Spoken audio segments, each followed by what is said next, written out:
अस्सलामु अलैकुम, welcome two Sindh जी पुकार विद मी किरण मीर। कहिड़ा हाल आहिनि तव्हांजा? ठीकु आहियो? ख़ैर ख़ैरियत सां आहियो? ऐं अॼु 6 सेप्टेम्बर आहे। 6 सेप्टेम्बर दिफ़ा जो ॾींहुं आहे। योम दिफ़ा असां हर साल सेलिब्रेट कंदा आहियूं ऐं ज़ाहिर आहे हालात उहे कोन्हनि, शयूं उहे कोन्हनि। असांजा पंहिंजा मारवड़ आहे हींअर मुश्किल में आहिनि। त जीअं मां तव्हांखे कल्ह ॿुधायो त रंगनि भरी शाम, छाजी रंगनि भरी शाम? असांजी त रंगनि जी शाम, रंगनि भरी शाम थी नथी सघे जेके जॾहिं असांजा मारवड़ा ई मुश्किल में आहिनि, परेशानी में आहिनि, त असां पंहिंजे दिफ़ा जे लाइ बि अॼु सेलिब्रेशन कीअं था करे सघूं। पर हा, छो त सिंध बि असांजे मुल्क जो हिकिड़ो अहम हिसो आहे। दिफ़ा असांजो हक़ु आहे। थोरो ॻाल्हाईंदासीं, पर जॾहिं उहे सेलिब्रेशन्स वारा टाइम ईंदा त सेलिब्रेट बि कंदासीं। सो तव्हांखे ख़बर आहे त 1965 वारी जेका जंग थी हुई उन में छा मामलात हुया ऐं कहिड़े तरीक़े सां असांजे घर तशरीफ़ आंदो वियो हुयो असांजे पड़ोसी मुल्कनि, ऐं हुननि जो शायदि इहो ई इरादो हुयो त लाहौर जिम खाना में वेही करे असां शाम जी चांहि इंजॉय कंदासीं। पर इहो मुमकिन न थी सघियो ऐं हर हिकु माण्हू उन टाइम घर खां निकितो हुयो। असांजा जेके पाकिस्तान जा मशहूरु मिली नग़मा आहिनि उन्हनि वॾो साथ ॾिनो हुयो उन टाइम। हर हिकु ॿारु निकितो हुयो घर मां, बुज़ुर्ग निकितो हुयो, पंहिंजे दिफ़ा लाइ निकिता हुया। त अॼु बि जेकॾहिं सोचिजे त उहो ई वक़्तु आहे, पंहिंजे दिफ़ा जो ई वक़्तु आहे। एतिरो अरसो थी वियो आहे पाकिस्तान आज़ादु थींदे, पर मां अॼु बि चवंदी आहियां त असांखे वाक़ई अॼु बि आज़ादी जी ज़रूरत आहे। अॼु बि असां सही तरह सां आज़ादु न आहियूं। मेंटली इन शइ जे लाइ असांखे अञा बि तयारु थियणो पवंदो। असां सां गॾु माशाअल्लाह सां जेके गेस्ट आहिनि, ॾाढा मोतबर गेस्ट आहिनि ऐं उन्हनि जो पंहिंजी ज़िंदगी में तमामु घणो एक्सपीरियंस रहियो आहे। सो वन बाय वन उन्हनि खां योम दिफ़ा जे हवाले सां बि ॻाल्हाईंदासीं। वरी जेके सिंध जा, सॼे पाकिस्तान में जेके सैलाबी सूरत हाल आहे उन्हनि जे हवाले सां बि ॻाल्हाईंदासीं। ग्लोबल वार्मिंग ते बि ॻाल्हाईंदासीं, क्लाइमेट चेंज ते बि ॻाल्हाईंदासीं। हिकिड़ी ॻाल्हि ॿी इहा ज़रूरु तव्हां सां शेयर करणु चाहींदसि त ग्लोबल वार्मिंग ठीकु आहे, पंहिंजी जाइ ते आहे, क्लाइमेट चेंज पंहिंजी जाइ ते आहे, पर हिन वक़्तु सॼी दुनिया जेकॾहिं ॾिठो वञे त सॼी दुनिया हिन वक़्तु मुसीबत में आहे। जीअं कोविड वारो जेको टाइम हुयो, हिकु ई वक़्त में सॼी दुनिया लॉकडाउन थी वई, त हीअ बि उहो ई टाइम आहे। सम्झो त हिकिड़े क़िस्म जो हीअ बि कोविड वारो ई टाइम मां चवंदसि त ॼण ॿीहर वापसि आयो आहे। हिकिड़ी वक़्त में सॼी दुनिया में किथे न किथे कुझु न कुझु थी रहियो आहे। अॼु चाइना में ॾिसो 6.6 मैग्नीट्यूड जो अर्थक्वेक आयो आहे, पर अलाह जो शुक्र त कोई जानी नुक़सानु न आहे थियो। उन खां अलावा कल्ह ग्रीस में एतिरी बारिश थी आहे जो मां तव्हांखे ॿुधायां त ग्रीस ओवर फ्लडेड थी वियो आहे। एॾो सैलाब आयो आहे हुन में ग्रीस में, जो असां सोचे नथा सघूं त इहो पाणी एॾो आयो किथां। उन खां अलावा स्पेन में 3 ॾींहं फ्लैश फ्लड आयो आहे। उन खां अलावा हिकिड़ी ॿी कंट्री आहे, मूंखे हुनजो नालो माइंड में नथो अचे, उन में डस्ट स्ट्रोम आयो आहे। ही अल्लाह साईं जी तरफ़ां वॉर्निंग्स आहिनि त ए बंदा अञा बि वक़्तु अथई सुधरी वञ। ही वॉर्निंग्स आहिनि। असां पंहिंजिन ग़लतियुनि खे कोन ॾिसंदा आहियूं, असां ॿिए ते टारगेट कंदा आहियूं त ही अहिड़ो आहे, फलाणो अहिड़ो आहे। असां पंहिंजे गिरेबान में न ॾिसंदा आहियूं त असां छा आहियूं। पर ही वॉर्निंग्स आहिनि अल्लाह जी तरफ़ां। मां हमेशह हिकिड़ी शइ चवंदी आहियां त वक़्तु आहे, अञा बि वक़्तु आहे। अल्लाह साईं खां माफ़ी घुरो, तौबा कयो ऐं कोशिशि कयो हक़ हलाल जी रोज़ी कमायो। छो जो असांजे जेको सोसाइटी में जेको हिन वक़्तु हलाल रोज़ी त परे जी ॻाल्हि, पर एतिरो सभु कुझु मिक्स थी वियो आहे जो ख़बर ई न पवंदी आहे त हलाल छा आहे, हराम छा आहे। सो इन्हनि शयुनि खां असांखे पाण खे बि परे थियणो पवंदो ऐं असांजी पंहिंजी ईंदड़ जेका नसल आहे सभिनीनि खां पहिरियों असांखे उन्हनि जे बारे में सोचणो पवंदो। सो मां तव्हांखे ॿुधायां त अॼु असां सां गॾु जेके मौजूदु आहिनि Mrs Aliya Sarimbarni, vice chairperson of Sarimbarni trust, ऐं उन खां अलावा आहिनि अरशद अब्बासी, चेयरमैन ख़ादमीन सिंध फाउंडेशन पाकिस्तान, ऐं असां सां गॾु असांजा पंहिंजा, मुंहिंजा फेवरेट, तव्हां सभिनीनि जा फेवरेट एक्टर, डायरेक्टर, सिंध जो वॾो नालो माशाअल्लाह सां असद कुरैशी साहब असां सां गॾु आहिनि। सो सभिनीनि खां सलाम कंदासीं ऐं उन्हनि खे जेको आहे खोड़ सारी उन्हनि सां कचेरी कंदासीं। अस्सलाम वालेकुम मैम, कैसी हैं आप? ठीक है, वालेकुम अस्सलाम, अल्लाह का करम। अस्सलाम वालेकुम। कीअं आहियो सर? ठीकु आहियो? तव्हांखे बि सभिनीनि खे मां भली कार्ड थी चवां रंगनि भरी शाम में, सॉरी सिंध जी पुकार में आदत थी वई आहे रंगनि भरी शाम चवण जी। सो अॼु 6 सितंबर भी आहे, तो सबसे पहले मैं आपसे स्टार्ट करना चाहूँगी कि 6 सितंबर के हवाले से आप क्या कहना चाहेंगी? यौम दिफा मनाया 1965 में, और आप बिल्कुल सही कह रही हैं कि 75 साल हो गए चलते चलते, जाने पाकिस्तान कब आएगा, क्योंकि वो पाकिस्तान जिसके लिए हम आए थे वो तो अभी हमें नहीं मिला। उसकी कोशिश भी है, ढूंढ भी रहे हैं, दुआ भी कर रहे हैं, जुस्तजू भी है, लेकिन हमने गाहे बगाहे दुनिया को ये ज़रूर दिखा दिया कि हमारे अंदर ताकत कितनी है, ईमान की ताकत कितनी है। क्योंकि 65 की वॉर में क्या, जब पाकिस्तान आज़ाद हुआ था उस वक्त भी ये सोचा गया था कि हमने इसको वसाइल तो दिए नहीं, और हमने इसको जिन शराइत पे जिस तरीके से आज़ाद किया ये ज़्यादा अरसे चल नहीं सकेगा, ये दुश्मन ने सोचा हुआ था। फिर उसके बाद जो इतनी जल्दी जो उसने जंगें हम पर मुसल्लत की, और 65 की वॉर में भी उसने कहा कि इनके पास क्या है जो ये जीत जाएंगे। लेकिन आपके पास अगर वसाइल कम भी हों और आपकी कौम एक बन जाए तो हम दिखा सकते हैं कि हम किस तरह जीतते हैं। ये सच बात है कि खाली लफ्ज़ी से बात नहीं बनती। ऐसा नहीं है कि कुछ भी ना हो और आप काम करेंगे, लेकिन वो 313 वाला हिंसा भी याद रखें जो हमारे मजहबी हवाले से है। सही बात है। यानी जब कभी भी ईमान हो और ईमान के साथ हमारे पास कम भी तादाद में सामान है, सिपाही कम भी हैं, तो हमारा एक उनके 10-10, 20-20 पर भारी पड़ता है। MM आलम ने जो किया वो हम सब ने देखा कि कितनी देर में कितने जहाज उन्होंने गिरा दिए। ये रूहानी ताकत अल्लाह का करम है, हमारे फौजी जवानों में है, हमारे पाकिस्तान में जवानों में भी और हमारी कौम में भी है। गाने वाली ऐसी आवाज़ से गाती हैं कि आज तक अगर हम वो गाने सुनते हैं, मैं जब सुनूं मुझे तो लगता है कि मेरे रोंगटे खड़े हो रहे हैं। उस आवाज़ में एक कशिश है, क्योंकि ये चीज़ें दिल से आती हैं। तो 65 होगा, ये वाला वक्त होगा। इंशाल्लाह इस सैलाब में भी हम अपनी कौम का, अपने लोगों का हम दिफा कर रहे हैं, करेंगे और कामयाब होंगे इंशाल्लाह। इंशाल्लाह। सर छा चवणु चाहींदो? असां त नंढड़ा हुआसीं, ये गाना मैडम जा ॿुधंदा हुआसीं, नूरजान जा, मेरिया ढोल सिपाही आते नू रब ना रखा, और ॿियो मेरे नगमे तुम्हारे लिए हैं, हे जवानों मेरे नगमे तुम्हारे लिए हैं, ये ॿुधंदा हुआसीं। बाक़ी हाणे एतिरो शऊर कोन हो, नंढड़ा ॿार हुआसीं, का ख़बर कोन हुई।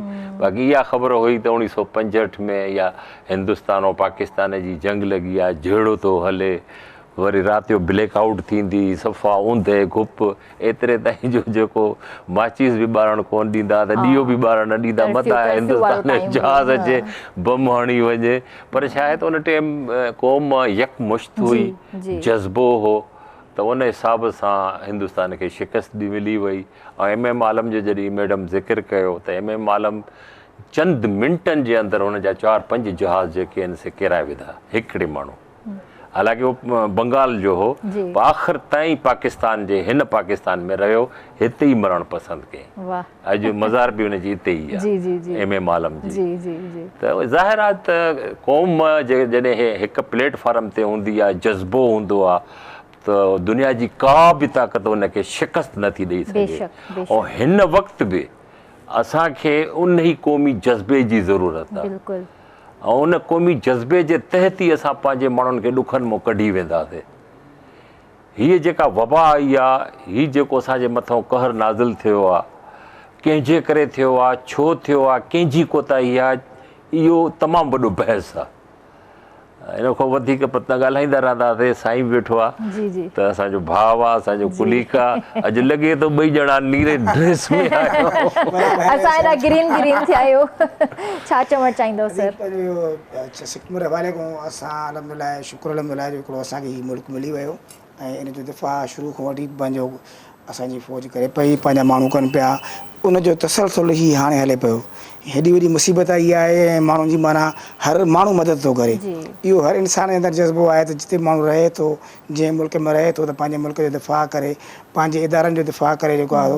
ऐं असां जेको आहे कोशिशि इहा पिया कयूं, सभु दोस्त गॾिजी सजी, त जेके हीउ मुल्क जो अवाम आहे, पीढ़ियल अवाम आहे, उनजी मदद पिया कयूं। हर हिकु माण्हू पंहिंजे पंहिंजे हिसे जो कमु पियो करे जेको आहे न। त हाणे इन हिसे में जेको आहे माना इहो माना हिसे जो कमु कयोसीं, ॿियो सम्झो त माना पाकिस्तान जे पंहिंजे दिफ़ा कयोसीं, पंहिंजे माण्हू जो दिफ़ा पिया कयूं। बिल्कुलु बिल्कुलु सही था चओ। मां अॼु हिकिड़ी कोटेशन पढ़ी ॾाढी सुठी, असांजे कुझु कोलीग्स वग़ैरह उहा स्टेटस ते बि हई आहे, त असांजो मुल्क पाणी सां न ॿुॾो आहे, पर असांजो मुल्क बेईमानी सां ॿुॾो आहे।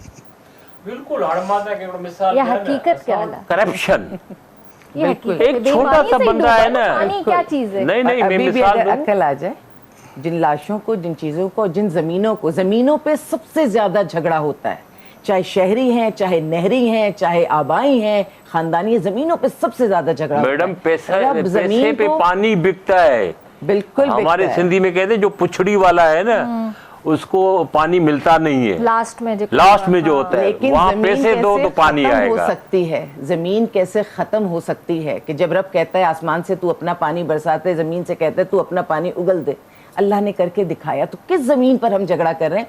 और कितने खुशनसीब होंगे वो लोग जिन्हें ज़मीन कफन दफन के लिए मिल जाती है, और कितने खुशनसीब हैं जिन्होंने इससे ज़मीनें ली भी होंगी या कुछ होगा। वो देख लें कि ये ज़मीन के झगड़े किसी काम नहीं आते। 2 गज ज़मीन भी मिलेगी नहीं मिलेगी नहीं मालूम। नहीं पता, आजकल तो जवान नहीं लाशें, सैलाब में जब ये लाशें आती हैं तो ये जाके बैराज पर यूं एकदम जैसे जानवर और इंसान सब वहां पर गड़मेड होकर बहुत बुरी तरह पड़े होते हैं, कटी पिटी हुई लाशें जिस अंदाज में भी आई, और वो वहां जमा है। फिर उसमें से सब लोग अपने अपने बंदों को निकालते हैं, वो किस हालत में मिलते हैं। तो किस बात का झगड़ा, इस ज़मीन पर क्या झगड़ा, इस हलाल हराम का क्या झगड़ा, इन सारी चीज़ों से अल्लाह ताला इंसान को दिखाता है कि पहचान लो अपनी ताकत को और पहचान लो मेरी ताकत को। बेशक बेशक हकीकत बात है। इहा ॻाल्हि आहे। मां ॻाल्हि पे कई त ॾिसो न, हिकिड़ो पटरी वारो गेट ते वेठो आहे, उहो बि करप्शन थो करे।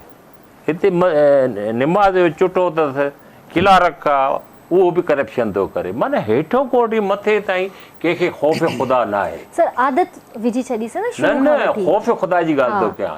हीअ अलाह ताला असांखे इशारो ॾिनो आहे बेशक त मुखो सवा निज़ाम नथो हली सघे। जेको अचे थो तव्हां हुते फिरोन बणिया वेठा आहियो, तव्हां को सवा कमु ॼण हले ई नथो। माल ॾियो तव्हांजो कमु थी वेंदो, तव्हांजो फाइल अॻिते हलियो वेंदो। अलाह ताला इशारो ॾिनो आहे सुधरी वञो। मां चाहियां त सभु कुझु करे सघां थो, दरिया सां ॿोड़े सघां थो, मथों पाणी ॾेई बि तव्हांखे ॿोड़े सघां थो।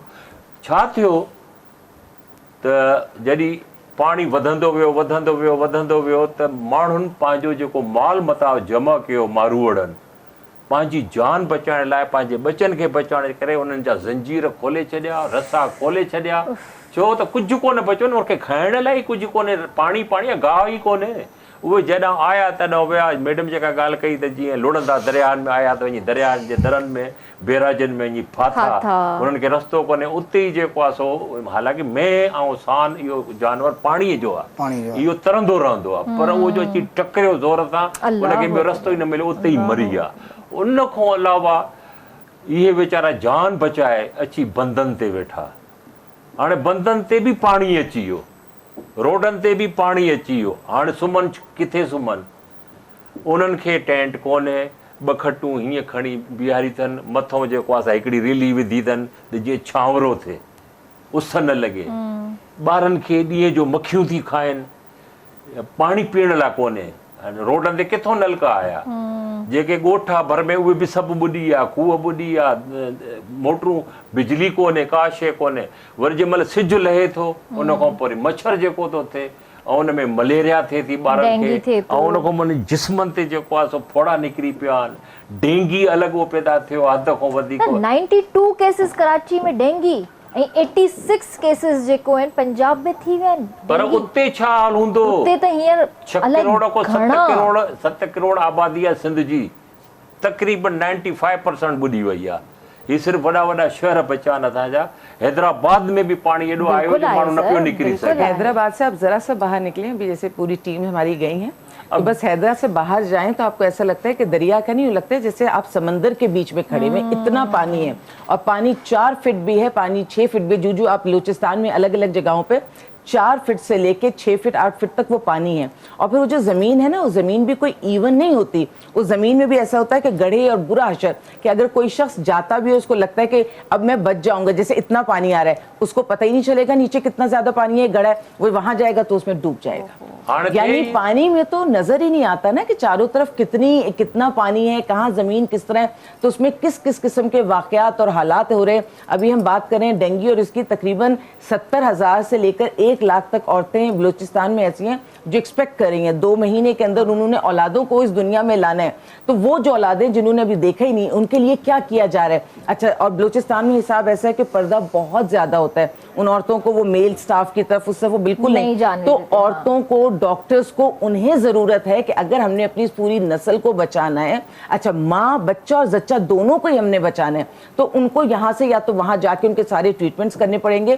क्योंकि जब बलूचिस्तान जाने की बात करते हैं तो लोगों को थोड़ा सा, डॉक्टर्स बहुत वॉलंटियर करते हैं, हर जगह जाते हैं, लेकिन उनको तहफ़्फ़ुज़ भी फिर देना पड़ेगा ताकि बाहिफाजत कैंप्स लगें, वो जाएं और वापस आएं।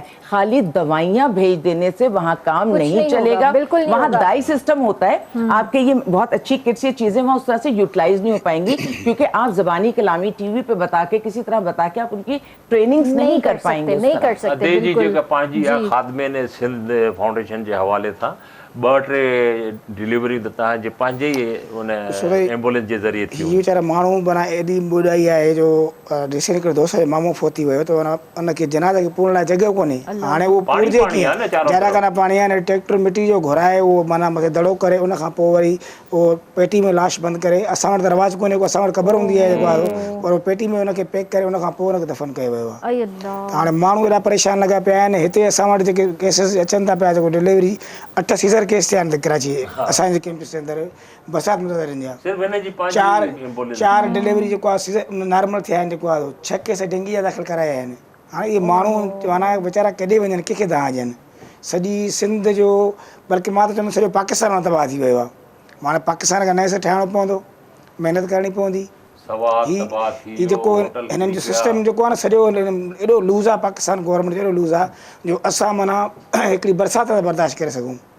ही पंहिंजी गफ़लतूं आहिनि न, ड्रेनेज सिस्टम ॾिसो, जिथे ड्रेनेज सिस्टम आहे, जिथे पाणी जो निकाल आहे, उते त असां वॾियूं वॾियूं बिल्डिंग्स ठाहे छॾियूं, घर ठाहे छॾिया, पाणी देखिए दोनों गलत है। उसकी वजह ये है कि जो गवर्नमेंट कर रही है, खा रही है, पी रही है, तो अपना एक उनका निज़ाम है, लेकिन ये जो हनीमून होटल पहले भी वहीं से गिरा था, फिर दोबारा वहीं बनाया गया। जितनी जमीन छोड़नी चाहिए, वार्निंग्स तो अपनी जगह, जब वो उसको तामीर कर रहे थे, करोड़ों रुपए लगा के तामीर कर रहे थे, तो वो जो रिवर का जो किनारा है, उसको जितने उन्हें मीटर्स या जितना फैसला छोड़ना चाहिए नहीं छोड़ा, बिल्कुल रिवर बेड पे आके उन्होंने उसको बना लिया।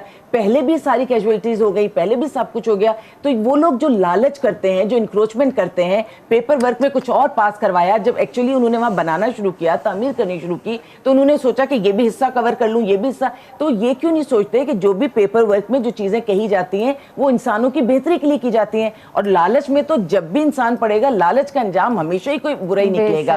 तो जो अब उनका इस करोड़ों रुपए पहले भी इसी तरह बह गया, अभी भी इसी तरह बह गया, तो अगर उन्होंने कोई चीज कमाई भी होगी तो यकमुश्त चली गई। ये कहने का मतलब ये है कि जो हलाल कमाई और अक्लमंदी से, समझदारी से थोड़ी थोड़ी आती है, उसमें बरकत आती है, उसमें आसानी आती है। ये जो हम शॉर्टकट्स ढूंढते हैं, जो हम समझते हैं कि हम कोई गलत काम करके एकदम बहुत सारा माल ले लें, वो एक साथ आता भी है और वो एक साथ चला भी जाता है। हुकूमत भी कसूरवार है, हम अवाम भी कसूरवार हैं। हम भी अपनी जो हमें ज़रूरियात और चीज़ों को जिस तरह लेकर चलना चाहिए, हम नहीं करते हैं।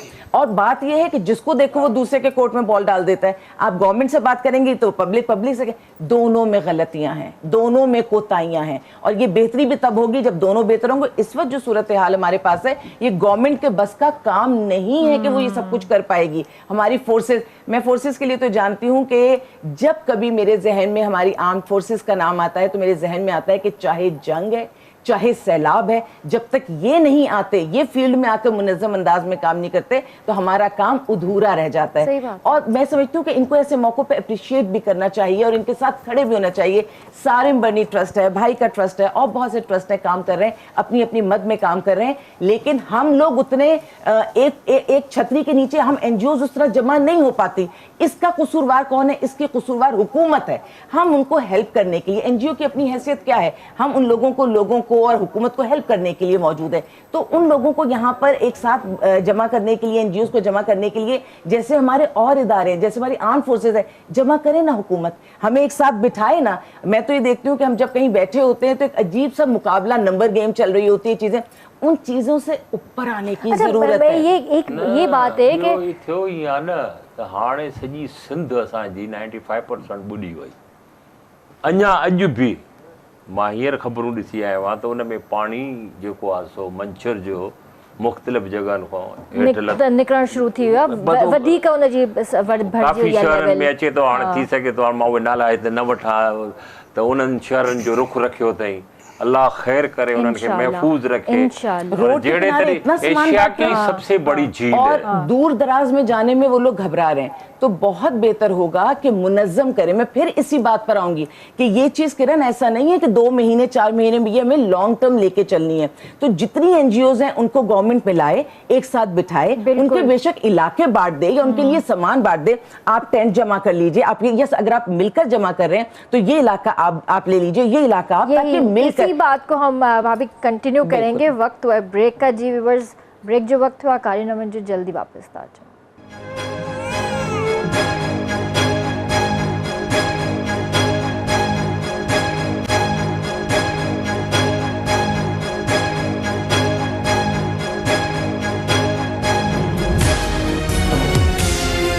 किसी मारो न जगोड़ा ही जिंदड़ी बुढ़ी भई।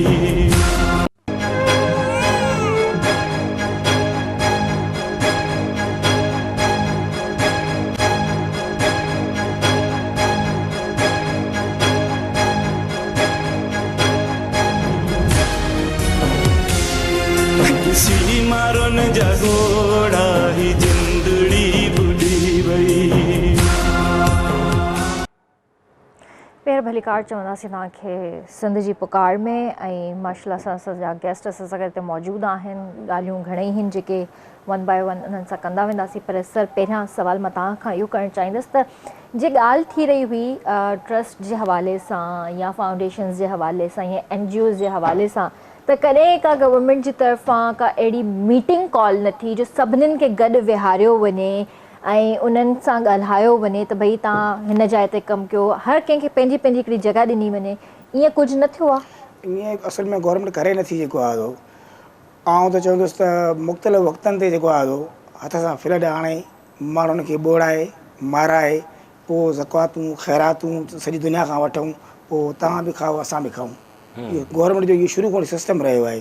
हाणे बि ॾिसो त माना जेका बरसाति माना जेका माना कुदरती हिकिड़ी आफ़त अची वई, उन खां पोइ जेको हाणे हिननि माना मंछर कट ॾिनो आहे, मुख़्तलिफ़ जॻहियुनि ते वाहन हिननि कटंदा आहिनि, अलाए केतिरी हिननि ज़मीन ॿोड़े छॾी आहे बेगुनाह। हाणे ही छा थींदो त ॿाहिरियां मुल्कनि जा सफ़ीर वठी जेको आहे उन्हनि खे जहाज़ में विहारे ॾेखारींदा, मथे जेको आहे सॼी ॾिसो सिंध बुॾी वई आहे, सॼो पाकिस्तान बुॾी वियो आहे, असांखे माना इमदाद कयो। असुलु चकर इहो आहे। हाणे इन चकर में जेको आहे जॾहिं माना फंड ॿाहिरां ईंदा मिलंदा फंड, त पोइ NGOs खे छो ॾियनि, हुकुमरान पाण छो न खाइनि जेको आहे उन्हनि जा कमदार करा, उन्हनि जा MPA MNA जेके मिनिस्टर आहिनि सभु जेको आहे उन्हनि पंहिंजूं त ज़मीनूं बचायूं आहिनि। उन्हनि वॾा वॾा पंहिंजा बंद ॾियाराए पंहिंजूं 1000 एकड़ ज़मीन बचाए विया, ॿियनि माण्हुनि खे ॿोड़े मारे छॾनि जेको आहे। हाणे ग़रीब माण्हू जेको आहे न ज़मीन रही न घर रहियो, का शइ न रही, पोइ माण्हू दरपदर लॻा पिया आहिनि जेको आहे। तव्हां अंदाज़ो लॻायो त भले केॾो बि माण्हू माना ग़रीब हुजे, पर उनजी जेका झुपड़ी जेका तस्कीन आहे त हुनखे महल में न मिलंदी। असां हुननि खे कराची में बकरा गोश्त खारायूं, स्कूलनि में रहायूं, मेडिकल सहूलियत ॾियूं, पर जेको पंहिंजे घर जो सुकून आहे उहो हुननि खे न मिलंदो। मिली सघे, सही ॻाल्हि आहे। मतिलबु मां उहो ई चवां थी न, 2-3 ॾींहंनि खां मां सोशल मीडिया ते जेके क्लिप्स ॾिसी रही आहियां, जेके मां फुटेजिस ॾिसी रही आहियां, या जेके कोई बि अपलोड करे थो, त उन में कुझु अहिड़ियूं वीडियोज़ आहिनि जेके ॾाढियूं वायरल थियूं आहिनि। ऐं हिकिड़ी भेण आहे असांजी, पंहिंजी न्याणी आहे, असांजी सिंध जी न्याणी आहे, उनजे कच्छ में ॿारड़ो आहे जेको पाण रड़ियूं करे चवे थी त असांखे पेनू कोन आहियूं, असांखे फ़क़ीर कोन आहियूं, बिल्कुलु असां हींअर जिन हालातनि में आहियूं सिर्फ़ु अलाह ॼाणे थो, ऐं असांखे ख़बर आहे। असां त 3 वक़्तनि जी छा, पर 2 वक़्तनि जी बि जेका मानी खाईंदा हूंदासीं सुठी खाईंदा हूंदासीं, हर कोई कमाइण वारो हुयो। तव्हां यकीन कयो त कैंपेन में असां वञूं था, सॼो ॾींहुं सॼो कमु इहो आहे त एतिरियूं लेडीज़ आहिनि जेको मुंहं खे लिकाए शइ थी वञनि, सुभाणे मथां TV ते फोटो अची वञे, दुनिया छा चवंदी, असां को फ़क़ीर थोरी आहियूं। हाणे कलेक्टर जो DC साहिबु आयो, कमिशनर साहिबु आयो, त इहे चवनि पिया असांखे हितां स्कूलनि मां कढो, किथे ॿिए हंधि विहारियो, को रोज़गार ॾियो त पंहिंजो रोज़गार कयूं। असांखे इहे पिन जी मानी न खपे जेको आहे महिरबानी कयो ख़ुदा जे वास्ते। असांजा बचड़ा पना हिते हाणे माण्हू जेके कैंपनि में रहनि था, स्कूलनि में रहनि था, ज़ाहिरी ॻाल्हि आहे तालीम मुतासिर थी थिए कराची जी, जेके उतां आया आहिनि उन्हनि जा ॿार बि माना तालीम मुतासिर थी थिए। असांजो इहो आहे त भई कंहिं न कंहिं जॻह ते मख़सूस जॻह ते हिननि खे विहारे टेंट लॻाराए हिननि जे लाइ स्कूल क़ाइमु कयो, हिननि जे लाइ वॉशरूम क़ाइमु कयो।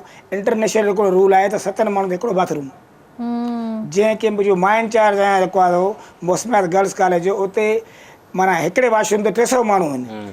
एॾी बदबू आहे, एॾी बदबू आहे जो बसि छा मां तव्हांखे ॿुधायां। ज़ाहिर आहे ॿार बीमार, डेंगी जा मामला मसइला, हे मेडिकल जा प्रॉब्लम, माना छा माना हालत हूंदी तव्हां अंदाज़ो लॻायो। 2500 माण्हू, 6 वॉशरूम, छा आहे। अच्छा, माण्हुनि जी कराची तकलीफ़ एतिरी कोन्हे। जेके मुतासिरीन आया उन्हनि तव्हां सां कॉन्टेक्ट कयो कोई? जी हाँ, उन्होंने असां सां कॉन्टेक्ट कयो। असीं जेको आहे पंहिंजो जेके डिस्ट्रिक्ट इंतज़ाम उन्हनि सां राब्तो कयोसीं। उन्हनि खे स्कूल खोलाए उन्हनि खे रहायो वियो।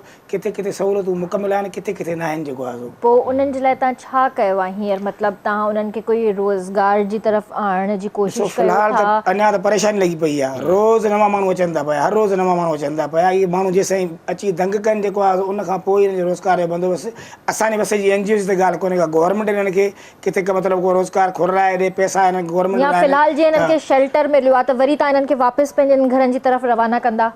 80% माण्हू वापसि मोटी वेंदासीं। असांखे पंहिंजूं ज़मीनूं आहिनि, असां वापसि मोटी वेंदा। 80% माण्हुनि जो ख़्यालु इहो आहे। पर अगरि उते का जॻह हुजे, को ज़मीन हुजे, ज़मीन फसल ॿुॾी विया, 3-3, 4-4 फुट पाणी बीठो आहे, ज़ाहिरी ॻाल्हि आहे त इहे माना घटि में घटि साल 2 साल इहो त उते माना आबादी कोन्ह थींदी।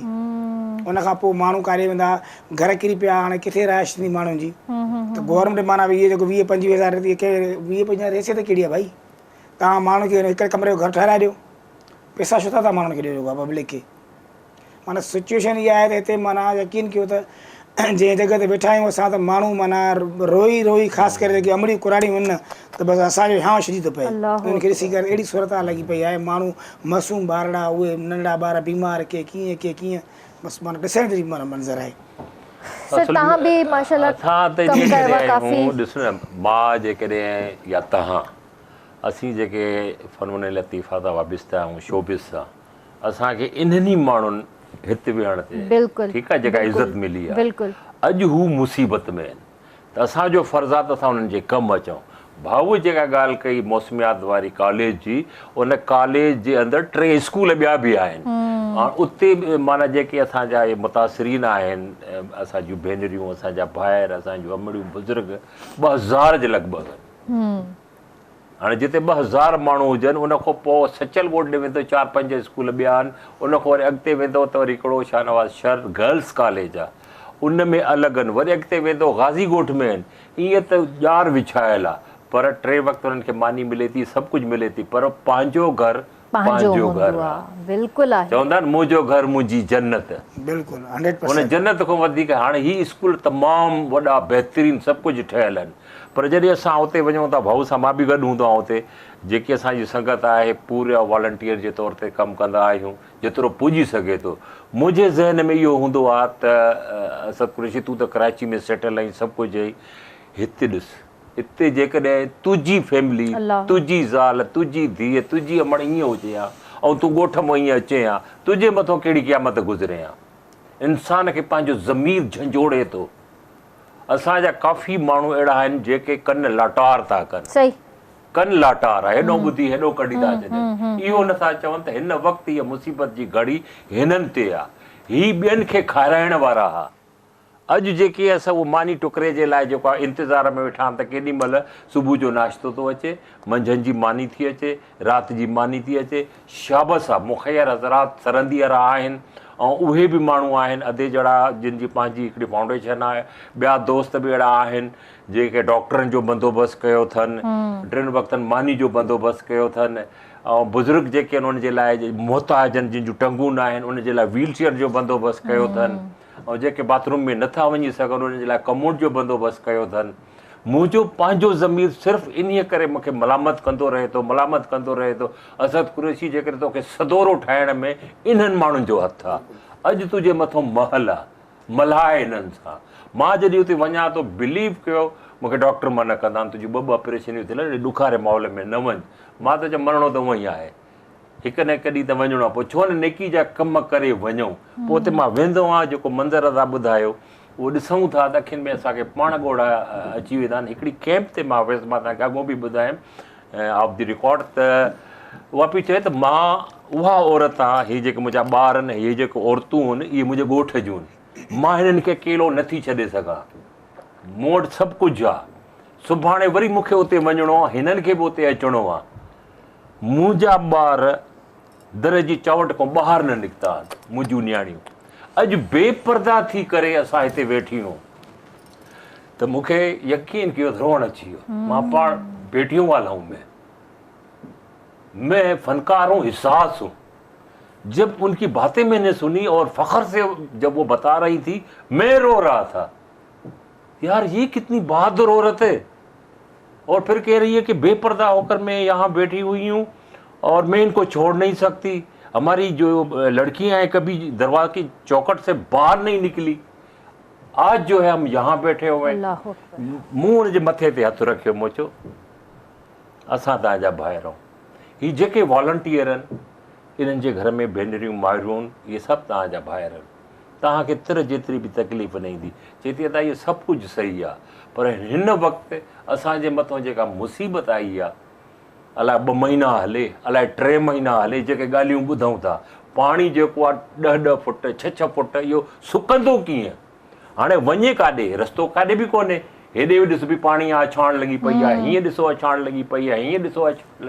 वरी हाणे जेका ॻाल्हि ॿुधी आहे त मंछर खे जॾहिं कट लॻानि, ज़ाहिर आहे मंछर जे करे वरी माना नए सिरे सां ॿोॾि त हाणे आई आहे। एशिया जी वॾे में वॾी ढंढ आहे मंछर। इन जो पाणी जेकॾहिं हेठि काहे पवंदो त अलाह पनाह ॾे न। हे जेके निकिरी आया त निकिरी आया, जेके अञा ओॾो ईंदा त इन्हनि खे केरु कंट्रोल कंदो?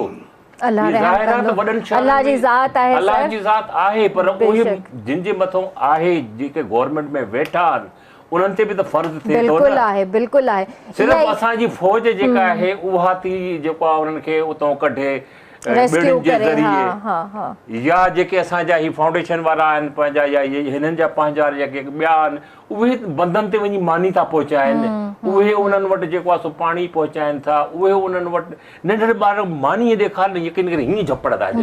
बिल्कुल कनि था उहे। असां भी वीडियोज़ ॾिठियूं आहिनि। यही बात मैम हो रही है कि मतलब हम अगर बात करें, अल्लाह ना करे ये मुसीबत की या कोई भी, हर आजमाइश, हर मुसीबत गरीब के लिए ही क्यों है? ऐसा हम सोचते हैं, लेकिन अल्लाह कहता है कि मैं किसी को देकर आजमाता हूँ और किसी से लेकर आजमाता हूँ। तो जिसके पास माल है वो ये ना समझे कि अल्लाह ताला ने उससे हिसाब नहीं करना, बल्कि गरीब का हिसाब किताब बहुत आसान है, अमीर का हिसाब किताब बहुत मुश्किल है।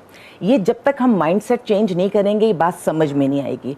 अच्छा, आम हालात में हम ज़िंदगी में देखते हैं कि अमीर का जिसकी बहुत बड़ी कोठी है वो बहुत खुश है और जो एक झोंपड़ी में है वो खुश नहीं है। मैंने अमीरों के यहाँ जायदाद पे वो झगड़े देखे हैं, अपनी सगी माओं को पागल खाने में जमा करवाते हुए देखा है, बहनों का हक जब वो गस्ब करते हैं तो उनके साथ कैसे कैसे जुल्म ढाते हैं, वो सब मैंने देखा है। अच्छा, ये दौलत वाले झगड़े ना, ये गरीब में होते ही नहीं है, ना दौलत होती है ना दौलत के पीछे झगड़ा होता है। तो ये कभी भी नहीं सोचिएगा, जिसके पास दौलत नहीं होती वो मोहब्बत में एक दूसरे के साथ बंधे होते हैं, और जिसके पास दौलत होती है वो दौलत के एवज कई दफ़ा मोहब्बत जता रहे होते हैं। ये हर अमीर का खासा नहीं है। लेकिन क्योंकि आपने वो सवाल पूछा तो मैं बताऊं कि मैं अमीर गरीब इदारा है सबको लेकर चल रही होती हूँ। तो मैंने देखा जो हक पर है और सच पर है, वो अमीर है, बहुत पैसा है, तब भी खुश और मुतमईन है, और जो गरीब है अगर वो भी हक सच पर है वो भी मुतमईन है। लेकिन जो भी गलत रास्ता अपनाता है या अगर वो जालिम है तो वो अपनी ताकत वहाँ भी दिखाता है और वो अपनी ताकत यहाँ भी दिखाता है। इस वक्त वो इलाके, वो जगहें जहाँ अल्लाह ताला ने रहम रखा है, हम सैलाब से उस तरह से मुतासिर नहीं हैं। पंजाब के बहुत बड़े शहर हैं, लाहौर और दीगर शहर, फैसलाबाद, हमारे कराची जैसा शहर, ये वो वक्त है कि अल्लाह ने हमें दिया हुआ है, लेकिन हमारा बहुत सख्त इस वक्त अल्लाह ताला, हम मॉनिटर हो रहे हैं, अल्लाह के कैमरे से हम सब मॉनिटर हो रहे हैं, क्योंकि वो लोग जिनके पास अल्लाह ने भी वक्ती तौर पर आजमाइश डाल के उनसे लिया है, मॉनिटर हो रहे हैं कि क्या हम अपने पैसे में, अपने रिस्क में उनका हिस्सा डाल रहे हैं। अगर तो हम डाल रहे हैं तो हम कामयाब हैं और वो भी कामयाब हैं। आजमाइश सदा नहीं रहती, बुरा वक्त सदा नहीं रहता, वो इस वक्त आजमाइश में है, कुछ वक्त गुजरेगा वो भी इंशाल्लाह आजमाइश से निकल जाएंगे। तो बस इस तरह अगर हम एक टीम बन जाएं, जिसको दिया है वो बांटने वाला बन जाए, और जिस पर आजमाइश है वो इज्जत के साथ लेने वाला बन जाए, वो भी हविस ना करे।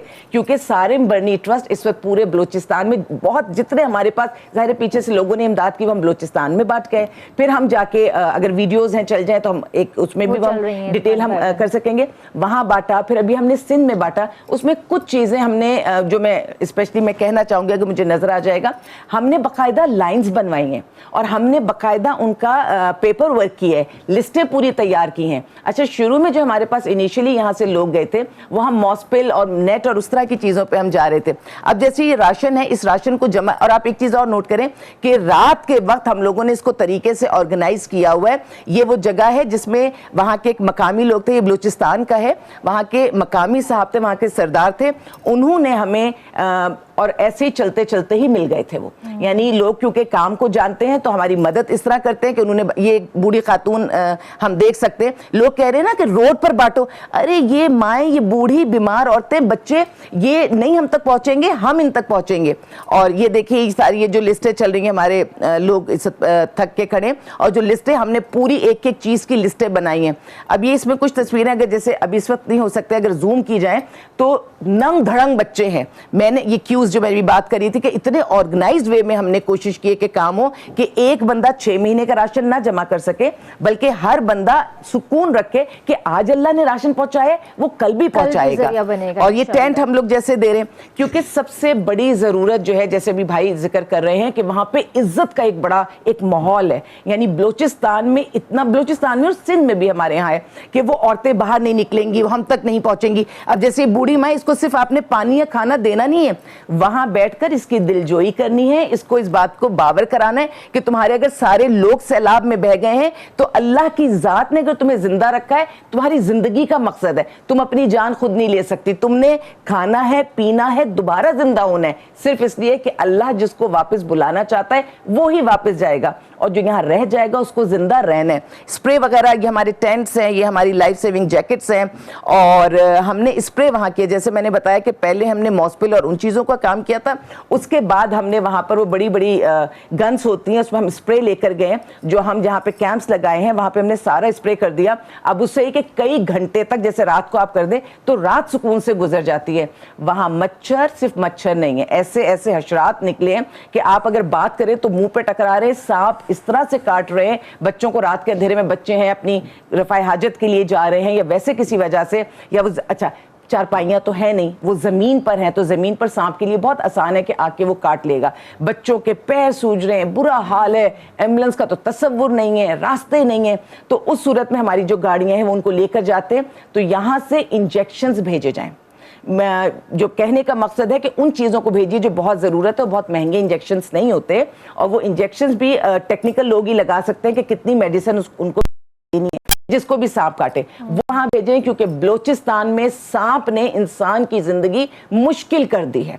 और वो लोग जो पहले इतनी परेशानियों में है, एक नई परेशानी, जो बह गए वो बह गए, और मवेशी जिस अंदाज में इनके बहे, आलम यह है कि वहां उनकी चारपाइयाँ या कोई ऐसी चीज है ना, तो उसमें उन्होंने अपने बच्चों को या खुद को पीछे रखा है, मवेशियों को आगे रखा हुआ है कि वो उनके लिए इतने कीमती हैं, वो उनकी जिंदगी को चलाते हैं, घर को चलाते हैं।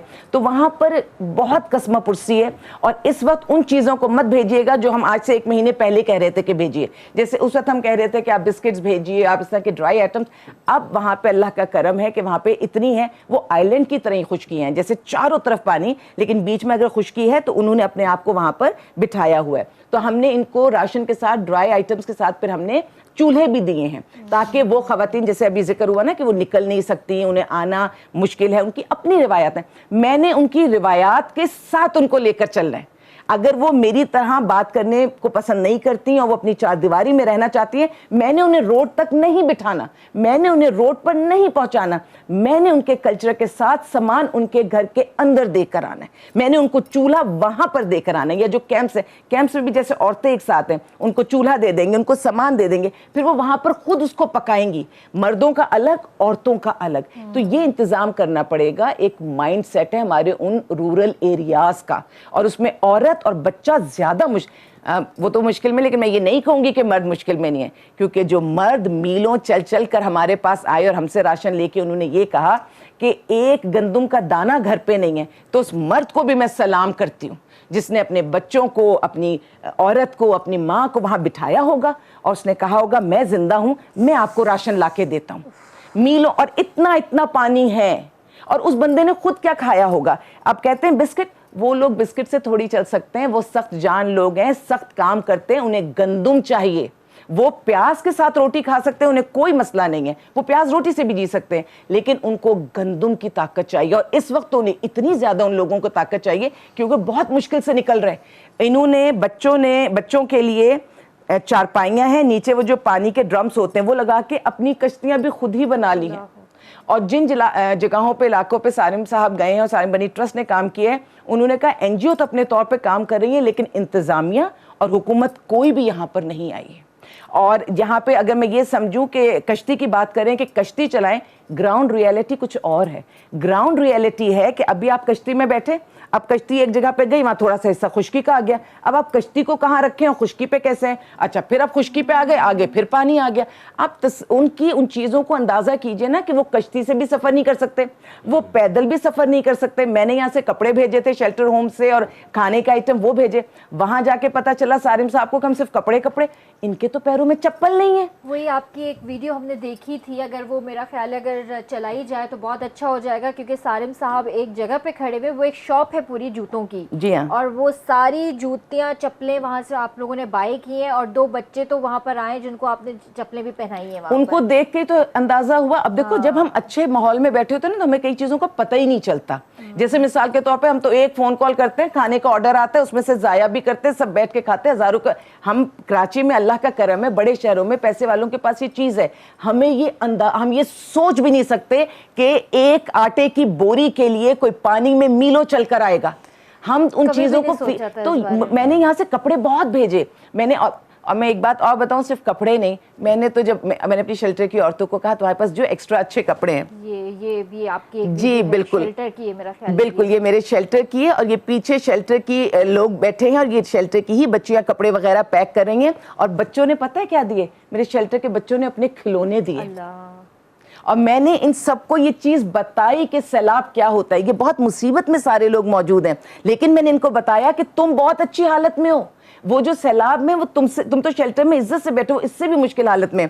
कपड़े भी इन्होंने अपने डोनेट किए, पब्लिक ने डोनेट किया तो इनके पास आया, हमारा मुल्क और मुश्किल में आया तो इन्होंने उन्हें डोनेट किया। और मैंने कहीं बोला नहीं, मुझे लगा पता नहीं ये है तो थोड़ी सी इलॉजिकल बात, लेकिन मैंने अपने उन बच्चों के जो खिलौने थे वो भी रखे और वो भी भेजे कि जिस बच्चे के पास रोटी ना हो, पानी ना हो, दूध ना हो नहीं सकता, लेकिन चलो शायद छोटे से खिलौने से वक्ती तौर पे बहल जाए।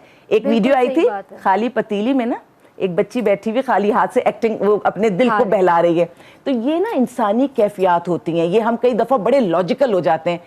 ऐसा भी होता है कि हम लॉजिकल हो ज़रूर जाते हैं, लेकिन ये जो जज्बात है ना ये कभी कभी बियॉन्ड लॉजिक्स जा रहे होते हैं। तो एक माँ का दिल था और मैं उन बच्चों को भी खुश करना चाहती थी, तो हमने पैकेट्स बनाए, उसमें वो भी डाला। और मैं कहती हूँ बहुत बेहतरीन है ये बच्चियाँ, इन औरतों को जिनको आप शेल्टर होम में रखते हैं, ये वहाँ पे उनको भी खाना बना कर देती हैं, और उन्होंने वहीं पे ये सारे काम करके अपने सैलाब ज़दगान के लिए भी भेजा है। औरत चाहे जो जिक्र इन्होंने किया कि वो सरदारनी बैठी और कह रही है कि मैं इनको नहीं छोड़ूंगी, शेरनी की तरह उनको लेके बैठी है, चाहे वो शेल्टर की ये औरतें, औरत को कहीं पीछे ना छोड़िएगा, औरत आपके दाएं बाएं आपके साथ।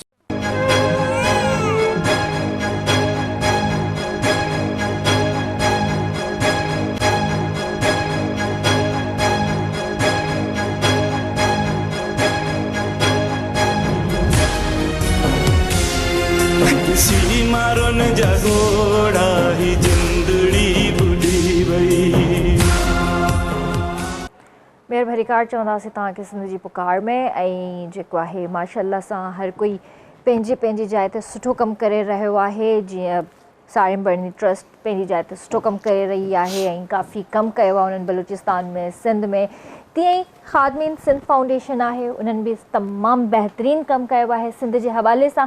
मां ओ बि रिक्वेस्ट कंदसि त प्लीज़ तव्हां कुझु फुटेजिस हलायो, असांखे ॾेखारियो, असांजे व्यूवर्स खे ॾेखारियो त कहिड़ो कहिड़ो कमु कयो आहे, किथे किथे कमु कयो आहे उन्हनि। जी सर। अॼु हीअ असांजी हिकिड़ी पंहिंजो ईद मुहिम हूंदी आहे, नंढड़ो हिकिड़ो ॿारु पंहिंजे पीउ खे रिक्वेस्ट थो करे त बाबा मां बि ईद कंदुमि जेको आहे सो। पोइ हुन ईद मुहिम में ॿारनि खे चपलियूं जेको आहे सो ऐं ईद जा नवां नवां कपिड़ा सिबियल जेको आहे, ऐं नियाणियुनि खे चूड़ियूं ऐं मेहंदी ॾींदा आहियूं। ऐं हज़ारे ॿारनि खे माना थर, काछो, कोहिस्तान, माना उहा सिंध जी पटी खाली न आहे जिते असां माना सामान न पोइ हीअ ठिट जा फुटेजिस आहिनि जेको आहे। असांजी एम्बुलेंस बीठी आहे, ॿार बीठा आहिनि, ईद जी ड्रेसियूं माना हीअं पकड़ी बीठा अथव ॿार पंहिंजी ड्रेसियूं। इहे सही, हीअ पंहिंजो मनसूर ॾंड जा फुट अथव इहे। अच्छा ॾिसो ॿारनि खे साम्हूं कपिड़ा नवां नवां अथव जेको आहे ईद जा बिल्कुलु सिबियल कपिड़ा ॿारनि जा आहिनि ऐं असांजी कोशिशि इहा हूंदी आहे त माना हर ॿार ईद करे ग़रीब जो ॿार ईद छो न करे भला अमीर ईद करे पियो जेको आहे हीअ सॼी एम्बुलेंस सर्विस आहे जेके माना कराची खां वठी मुख़्तलिफ़ जॻहियुनि ते ख़ासि करे सॼे माना सिंध पर पाकिस्तान ताईं बि असांजी गाॾियूं वञनि पियूं जेको आहे हीअ असांजो पंहिंजो कराची मखदूम बिलावल जे फुटेजिस आहिनि जेके ॿार कपिड़े जे इंतज़ार में वेठा आहिनि माना लोकल ॿार बि जेके कराची जा आहिनि उन्हनि जे लाइ बि माना ग़रीबनि जे ॿारनि जे लाइ आहे हीअ हाणे तव्हां रिसेंटली माना बोर्ड मुतासिर जे लाइ कूलर जेके कैंप्स असांजी आहिनि उते माना हर फैमिली खे हिकिड़ो कूलर जो हूंदो आहे हर को माण्हू माना पंहिंजो पाणी मौसमियात वारी आहे हीअ असांजी जेको आहे त पंहिंजो स्पीड घटायो ज़िंदगी बचायो जेको आहे उन्हनि सां इंडस हाईवे ते असां 5 एम्बुलेंस बि आहियूंसीं रोज़ एक्सीडेंट माना 5, 7, 8 एक्सीडेंट थिया हुया उन्हनि जे लाइ असां माना हिकिड़ियूं रैलियूं कढियूंसीं त भई ज़िंदगी माना कीअं बचंदी गाॾियुनि जी स्पीड घटायो ज़िंदगी बचायो हीअ असांजो पंहिंजो भरोसो आहे ख़ात्मे जो जेको आहे सही माशाअल्लाह असल ॻाल्हि इहा आहे त मतिलबु माण्हुनि जी ख़िदमत करणी आहे ऐं मुख़्तलिफ़ मतिलबु तरीक़नि सां करणी आहे को कहिड़े हिसाब सां करे असांजी कोशिशि इहा हूंदी आहे त असां पंहिंजी पूरी फैमिली खे वठी वञूं असांजा ॿार सिखनि सुभाणे असां खां पोइ इन्हनि खे इहे शयूं संभालणियूं आहिनि अच्छा तव्हां हींअर जेके ॿोध मुतासिर जेके आहिनि त उन्हनि में जेको तव्हां राशन जेको तक़सीम कयो आहे त उहो पकल खाधो हुयो या हू ड्राई कराची जे अंदरि पकल जेको आहे बाक़ी ॿाहिरि ड्राई जेको आहे उहो लाड़काणो दादू हुजे या ख़ैरपुर मीरस हुजे जेको आहे जिते जिते असांजे दोस्त आहिनि जेको आहे उते माना राशन जेको आहे उहो कचो राशन आहे ऐं हिते माना पको पके इहा मिले थी कराची जे अंदरि जेको आहे सही केतिरा हींअर माण्हू हूंदा जेके हिते कराची पहुची चुका आहिनि कराची मुंहिंजे हिसाब सां घटि में घटि 25 खां 30,000 माण्हू पहुची चुका आहिनि इहे आहिनि बरसाति जा मुतासिर अञा जेका फ्लड जा मुतासिर ईंदा उहे हाणे ईंदा जेको दादो मंसूर कट लॻो आहे दादू सॼो माना वञे थो पियो जेको आहे इहे सॼा माण्हू माना इहे जॾहिं हेॾे ईंदा त इलाही सतो बर्डन पइजी वेंदो मुंहिंजे ख़्याल में कराची हुए ओवर पॉपुलेटेड आहे हिन टाइम त तव्हांखे छा थो लॻे सभिनी माना हिते अफ़गानी बिहारी बंगाली रहनि पिया असां त पंहिंजे हिन मुल्क जा मालिक आहियूं असांखे हिते अचणु खपंदो आहे ऐं अचनि ऐं गवर्नमेंट खे ऐं सभिनी NGO खे गुज़ारिश आहे त हिननि जो रोज़गार जो बंदोबस्तु कनि माण्हुनि जो ख़ैरात वारो सिस्टम आहे जो ख़तमु थियणु खपे हू माण्हू वीचारा पंहिंजी तदलील महसूसु पिया कनि असांजो हिकिड़ो सिंधी हिकिड़ो पाक आहे भले घर में कुझु न बि हूंदो आहे पोइ बि चवंदा शुक्र अल्हम्दुलिल्लाह असां मशीमानी लाइक़ु आहियूं ऐं हिते उर्दू में हिकिड़ो पाक आहे त भई कैसी चल रही है शुक्र अल्लाह का दाल रोटी में गुज़ारा हो रहा है आम मुहावरो आहे असांजो माण्हू माना मशीमानी जे लाइक़ु आहे हाणे उहो माण्हू अची माना ख़ैरात वठे उनखे शर्मिंदगी महसूसु थिए यकीन कयो सर इलाही सफ़ेद पोश माण्हू आहिनि इलाही आहिनि जेके बदीन साइड बि आहिनि ऐं अञा अॻिते अञा अंदरि वञिजे त अञा इलाही माण्हू आहिनि जिन मतिलबु मां इहो ज़रूरु चवंदसि त ओसी ताईं कोई पहुतो न हूंदो बिल्कुलु तव्हांजी ॻाल्हि सही आहे जेके ॾिसो न तव्हां शहरनि जा नाला वठो था इहे पाणीअ जे हेठि बदीन बाज़ार ते ख़ुदि बचियल आहे बाक़ी हुनजे चारो तरफ़ पाणी आहे शिकारपुर आहे चारो तरफ़ पाणी आहे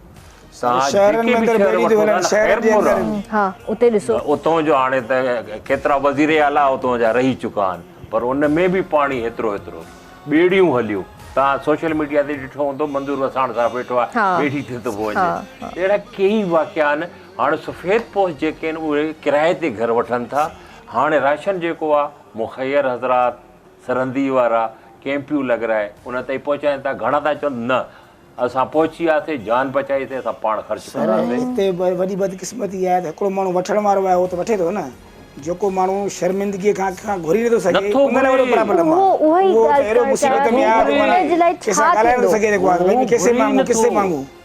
अहिड़ा बि असां माण्हू ॾिठा अथई सिर्फ़ु ख़बर पई त हिन माण्हूअ वटि 4 फैमिलियूं अची वियूं आहिनि माइटनि जूं या 5 फैमिलियूं 6 फैमिलियूं अची वियूं आहिनि उहो घुरे नथो पर ख़बर पइजी वई त हाणे उहो मुसीबत में आहे कीअं पूरो कयां किथां आणियां पोइ जेके असांजा पंहिंजा वॉलंटियर उन में इरफान आलमाणी साहिबु आहे इरफान सूमरो आहे इरफान नालो न फरहान सूमरो आहे इम्तियाज़ मस्तोई आहे ॿियो हू जेको हा मुर्तज़ा कीरियो साहिबु इरफान जा 5-6 भाइर उहे सभु उन में आहिनि अदेयारनि जा पंहिंजा आहिनि इहे जेके बि माना काफ़ी हिकिड़ी टीम वॉलंटियर जी ठहियलु आहे जो माना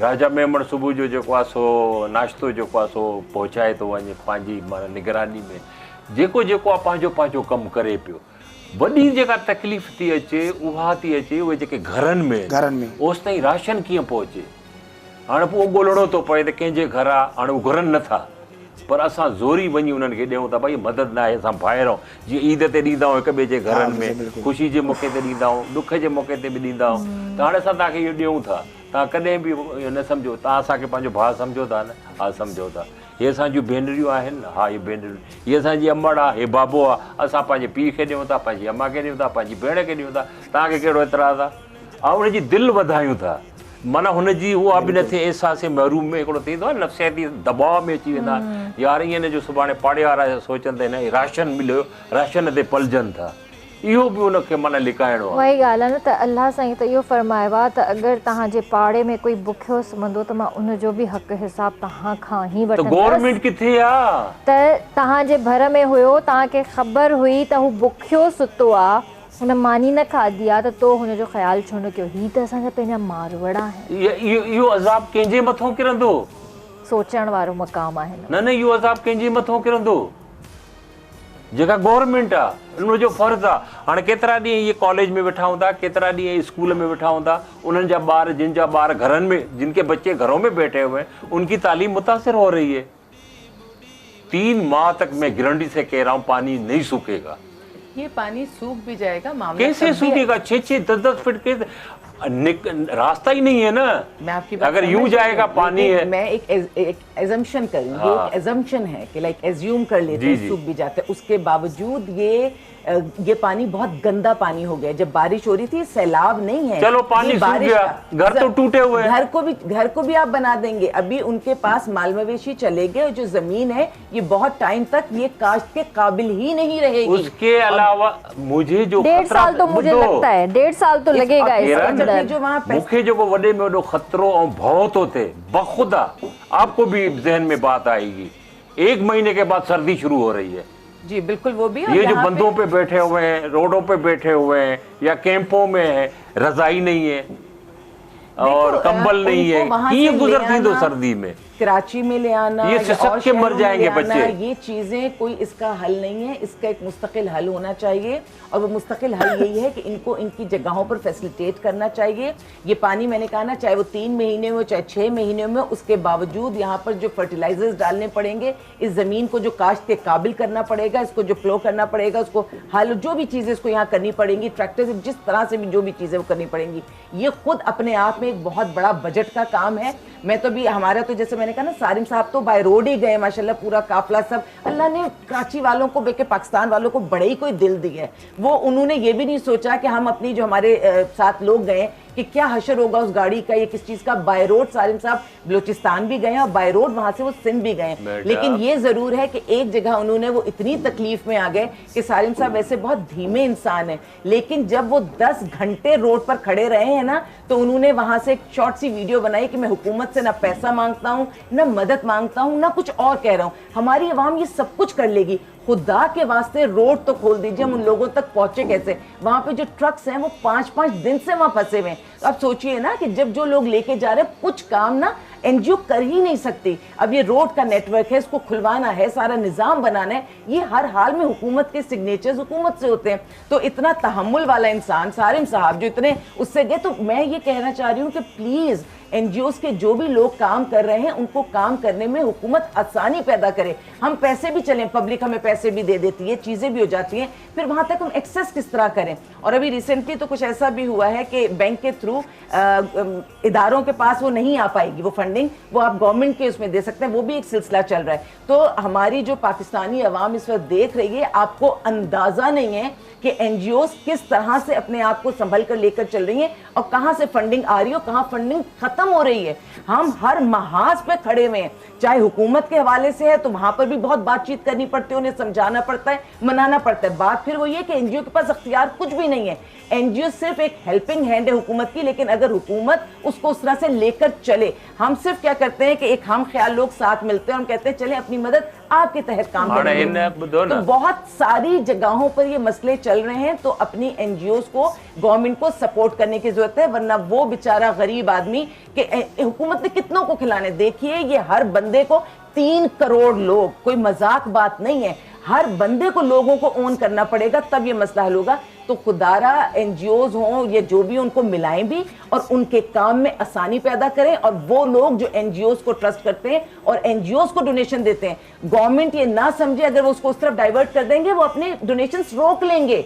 तो मैं तो इस प्लेटफॉर्म से ये भी रिक्वेस्ट करती हूँ कि प्लीज पाकिस्तानियों की मदद होने दें। जो हुकूमत को ट्रस्ट करते हैं, जो लोग हुकूमत को देना चाहते हैं, 100 बिस्मिल्लाह जरूर दें, लेकिन जो लोग अवाम को, NGOs को देना चाहते हैं, उनको देने दें। और NGOs के लिए जो बेहतर ऑप्शन होता है वो हमारी आर्म फोर्सेज हैं। NGOs, क्योंकि हमने चाहे वो ज़लज़ला था 2005 का, चाहे वो 10 का सैलाब था, ये पाक आर्मी के साथ, तो पाक आर्मी की तो क्या ही बात है, उन्होंने NGOs को जैसे अपने हेलीकॉप्टर में सारिम साहब गए हैं और उन्होंने वहां से सामान बांटा है। यानी पाक आर्मी यहां तक आपको शफाफ तरीके से कि अगर आप कुछ करना चाहते हैं वो आपको वहां तक पहुंचा के लेके जाती है। तो हमें यहां से तो बहुत सपोर्ट है, हमें अपनी आर्म फोर्सेस से बहुत सपोर्ट है, NGOs को भी और हमारी पब्लिक को भी। लेकिन गवर्नमेंट को सोचने की जरूरत है। डैम्स, अभी एक पूरी डिटेल आ रही थी कि डैम्स के लिए जो पैसे मुख्तस होते हैं किसी भी प्रोजेक्ट के लिए, वो किस तरह से कटौती होते होते, किस किस को कैसी करप्शन होते होते आखिर में वो 50% से कम पैसा ले जाता है जो उस प्रोजेक्ट पे लगता है। जब उस प्रोजेक्ट पे वो 50% से कम पैसा लगेगा, आपको जहां पर 10 ईंटें लगानी थी वहां 4 ईंटें लगा रहे हैं, जहां 2 बोरी आपने सीमेंट लगाना था वहां आधी बोरी सीमेंट लगा रहे हैं। आप कैसे एक्सपेक्ट करते हैं कि वो ब्रिज बना रहेगा, वो आपकी वो डैम्स बने रहेंगे, आपकी चीजें बनी तभी तो रहेंगी? मैंने कहा था बात ना, की बात है अभी जो मैंने बात की ना कि हमें प्लानिंग अभी से करनी है, क्योंकि जैसे जैसे दिन गुजरते जाएंगे सर्दी करीब आती जाएगी। अभी तो चलो ठीक है, कमरे में 10 बंदे बैठे हुए, एक चादर लगाई है, रजाई कहाँ से आएंगी? 25,000 तो यहाँ पर है जो हमारे एरिया है। कराची शहर में और भी जगहों पे जो घरों में है या पूरी सिंध के अंदर है, मासूम इतने बच्चे हैं, ये सर्दी बर्दाश्त करेगा? बंद के ऊपर है, हमने 2005 सिसक के मर जाएंगे। ज़लज़ले में हमने वो दिए थे इनके, वो जो लेट के जो जिप करके बैग्स होते हैं ना, स्लीपिंग बैग्स जो होते हैं, तो हमने 2005 के ज़लज़ले में वो स्लीपिंग बैग्स होते हैं, वो बिल्कुल पैक हो जाते हैं। उसमें 2 तरह के लोग होते हैं, शैतान भी होते हैं और रहमान भी होते हैं। जो शैतान होते हैं वो उसकी कीमत बहुत ज्यादा बढ़ा देते हैं। तो हमने अल्हम्दुलिल्लाह जैसे अभी वो स्लीपिंग बैग्स हमने कश्मीर में और सारी जगहों पर बांटे थे, जिसकी वजह से वो सर्दी से बच पाए थे। ऐसा नहीं है, इंशाल्लाह हमारी कौम, हम लोग उसका एहतमाम करेंगे, लेकिन बात वो ये कि सपोर्ट करें और बात ये कि हमारी राह में कम से कम जो है ना परेशानियां पैदा की जाएं। हम सब मिल जाएं, इदारे हों, हुकूमत हो, हमारी फोर्सेस तो खैर हमारे साथ खड़ी हैं, उनसे तो कोई शिकायत ही नहीं होती, लेकिन ये कम से कम मिल जाए। मैडम कब होगा जब ये बच्चे मर जाएंगे? ये जो बंदों के ऊपर बैठे हुए हैं, रोडों पे बैठे हुए हैं, अभी मंछर से जो पानी आ रहा है, एशिया की सबसे बड़ी झील है, कितने शहरों को ये डुबाओगी? एक जुमला मैं बोल दूं इनकी बात पे कि आपने कहा बच्चे मर जाएंगे कुछ, तो जब डैम की बात हुई थी तो हमारे सियासतदानों ने कहा था कि हमारी लाशों पे बनेगा डैम, तो लाशें तो बहुत सारी जमा हो गई हैं, अब कितनी मजीद लाशें दरकार हैं? ये बहुत तकलीफ दे जुमला है, लेकिन ये कि ये बोलने पे मैं मुस्तकिल मजबूर हो रही हूँ जब ये बात नहीं, हमने अपनी आंखों से देखा इतने इतने बच्चे जो गोद में पड़े हुए हैं, उनको मक्खियां काट रही हैं, रात को मच्छर काट रहे हैं, उसको भी बचा लें। पाकिस्तान में जो ठेकेदारी निज़ाम हले पे जो गवर्नमेंट कॉन्ट्रेक्टर जेके आहिनि उन्हनि वटि जेको आहे 55% जेको आहे पटे वाले खां वठी वठी चीफ इंजीनियर ताईं इनकम टैक्स लागू थींदी आहे। बाक़ी जेको 45% बचे थो उन मां कम बि थींदो, सियासी माण्हू बि खाईंदा, समाजी माण्हू बि खाईंदा, ठेकेदार बि खाईंदा। पोइ नतीजे तौरु जेको इंडिया साहिब हिन वक़्तु बंदि पियो आहे उहो इन जे करे बंदि पियो आहे त उहो पुलियूं कमज़ोर आहिनि, करप्शन थी, ज़ाहिरी ॻाल्हि आहे त रस्तो बंदि थी वियो। हाणे हीअ आहे त माना गवर्नमेंट न पाण थी कमु करणु करे, न NGO कमु करणु थी ॾे। ऐं तव्हांखे गारंटी सां चवां त तव्हां मूंसां गॾिजी हलो, मौसमियात जा जेके 8 कॉलेज आहिनि, 8 कॉलेज ते को बि तव्हांखे सरकारी नुमाइंदो न मिलंदो। उन्हनि सभिनीनि खे मुख़्तलिफ़ NGOs मुख़्तलिफ़ समाजी तंज़ीमूं ओन थियूं कनि पियूं, गवर्नमेंट जो माण्हू कोन्हे को। हा, बाक़ी जेका माना मानी आहे उहो किथे सैलानी थी रहे, किथे दावत इस्लामी थी रहे, मानी जेको आहे किथे DCA जेको आहे माना जेको DO शो कमु करे किथे नथो करे। ऐं इन जेको असांजो ईस्ट जो DC आहे राजा तारक, जेकॾहिं ॻाल्हि न कढ बि इहो मुनासिबु न आहे, उन ॾाढो ज़बरदस्त कमु कयो आहे। ऐं पंहिंजो ईस्ट जो राजा तारक चंड साहिबु, ॿियो DC कामयाड़ी जेको आहे असांजो मुख्तार अवलो साहिबु, इन्हनि ज़बरदस्त कमु कयो आहे। बाक़ी DC मरीर त 0% जेको आहे कमिश्नर कल्ह पाण ख़ुदि फैमिली समेत सामान डिस्ट्रीब्यूट करणु आयो आहे। टोडियूं DIG फैमिली आई आहे, ज़ाहिर आहे इहे सभु माण्हू अचनि था, माण्हू जी मदद लाइ अचनि था न। त हिते माना गवर्नमेंट जेको प्रॉपर जेके नुमाइंदा आहिनि MP MLA जेके वोट वठनि था माण्हुनि खां जेको आहे उहे माना ज़ाहिर ई कोन्हनि के भाई बेड़नि में चढ़ी अच्छे फोटो हालात कढाए जेको हलिया था वञनि हीअ जेको राशन था मोकिलनि था सिधो वरी हुतां कंदे जेको आहे माण्हुनि खे मिले कोन पियो राशन जेको आहे माण्हू वीचारा दरबदर लॻा पिया आहिनि तड़पारा गुम लॻा पिया आहिनि टेंट गुम लॻा पिया आहिनि टेंट में हिकिड़ो बि कोन वारे जी हिकिड़ी वीडियो आई अथव मुख्तियार का राति 3 बजे टेंट खणी थो वञे पर किरे थो खणी ख़बर न आहे भाई हुकूमत ने एक चीज ना तय कर ली है कि जब हालात अच्छे होंगे तो हम उनसे कर्ज मांगते रहेंगे पूरी दुनिया से, और जब कोई ऐसी आफत आएगी तो हम इमदाद मांगते रहेंगे। दुनिया को मैं क्या कहूँ, वो हमें कर्ज भी देती है, वो हमें इमदाद भी देती है। इमदाद की मद तक तो बात समझ में आती है, लेकिन हमारा बच्चा हर चीज में मकरूज ही है ना, यानी इमदाद में भी क्या हम खुद कफील नहीं हो सकते? जब रोज़े क़यामत हमारे मुल्क के हुक्मरानों का, अमीरों का, बड़े लोगों का जब हिसाब होगा तो दुनिया को पता चलेगा कि पाकिस्तान दुनिया का अमीर तरीन मुल्क था, अमीर तरीन मुल्क है। ये तो अल्लाह हिसाब करके क्योंकि नजर नहीं आ रहा, लेकिन खुदा के लिए हमें कभी कर्ज में डुबो देते हो, कभी इमदाद जरूरी है, पूरी दुनिया में इमदाद ली जाती है। पहले बात की तो ये गवर्नमेंट का, ये पाकिस्तान का, ये पुराने दौर से कभी किसी का नाम नहीं ले रहे हैं तो बहुत काम खराब हो जाएगा। तो ये पूरा सिस्टम है कि लोगों को डुबाओ, मुसीबत में डालो, फिर मांगो, भीख मांगो, माल आएगा, सब लोग बांट के खाएंगे। ये चक्कर चल रहा है पाकिस्तान में। हमारे यहाँ मशहूर है पूरी सिंध में अमीर सिंध जा ही जेके मुतासर थी आया गरीब माण्हू। कोयला यहाँ निकलता है, गैस यहाँ निकलती है, पेट्रोल यहाँ निकलता है, नहरी सिस्टम हमारे यहाँ अंग्रेज़ों ने जो बनाया था, सबसे बड़ी झील मंचर हमारे यहाँ नहरी निज़ाम इतना बेहतरीन है, ज़रख़ेज़ है। 80% जो है वो गांव देहात में जो फसलें पकती है। इतना अमीर सिंध और उनके वो जो मुतासरीन है, मेरे भाई हैं, मेरी बहनें हैं, जिनकी वजह से मैंने पहले बताया कि मैं इज्जत से आज यहाँ बैठा हूँ, वरना मुझे कौन जानता था। असद कुरैशी कौन, बहुत सारे सिंध को कह रहे हैं, सिंध को भी सलाम। बलूचिस्तान जो हमें ऐसा नजर आता है बिल्कुल टनमंड ऊपर कुछ नहीं, उसकी जमीन के नीचे रब ने क्या दिया हुआ है। ये तो अल्लाह पाकिस्तान को सलामत रखे। जिस अंदाज में बलूचिस्तान को हवाले किया जा रहा है, जो हालात पैदा किए जा रहे हैं, अल्लाह ने एक गुलदस्ता बनाया इन चारों सूबों का। किसी के सिंध के पास कुछ, बलूचिस्तान के पास कुछ, खैबर पख्तूनख्वा के, पंजाब के पास खेत, हमारे पास तो मैं कहती हूँ एक फ्रूट से लेके, चाहे खुबानी है, चाहे सेब है, चाहे आम है, चाहे चावल है, उसकी काश्त है।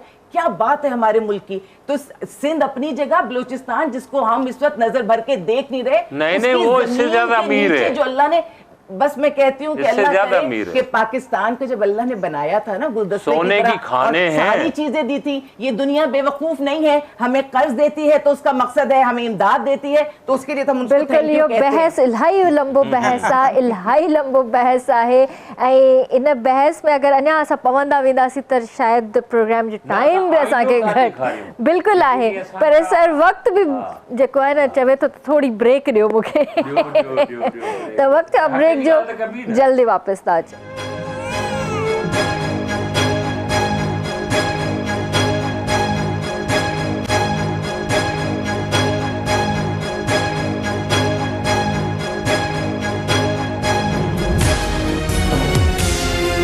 किसी मारो न जगोड़ा ही जिंदड़ी बुढ़ी भई।